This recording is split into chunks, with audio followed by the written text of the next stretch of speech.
केंद्र मंत्री धर्मेंद्र प्रधान को पूर्वतन अर्थमंत्री विक्रम आरुख का समालोचना। केंद्र मंत्री धर्मेंद्र प्रधान भंजनगर डीह पढ़ाड़ में आयोजित कार्यक्रम में बीजेडी सरकार को टार्गेट करने नहीं समालोचना करछन्ते पूर्वतन अर्थमंत्री विक्रम केसरी आरुख।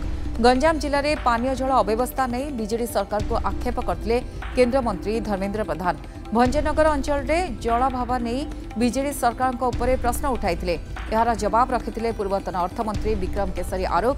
महानदी जल प्रकल्प को नहीं पूर्व सरकार समस्त प्रकार उद्यम करथिबा बेले अचानक सरकार बदली जाइथिला। भंजनगर अंचल प्रति पूर्व सरकार समस्त प्रकार पदक्षेप ग्रहण करथिबा बेले एबे किंतु वर्तमान सरकार एथिप्रति गुरुत्व देउनाहांती। प्रसंग को नहीं राजनीति न करंतु बोली कहिसंती पूर्वतन अर्थमंत्री विक्रम केसरी आरुख। 2023 मसीह उक्त प्रकल्प मंजूर होता एवं प्राय 1700 कोटी ऊर्ध्व टंकार ए प्रकल्प कार्यकारी होती।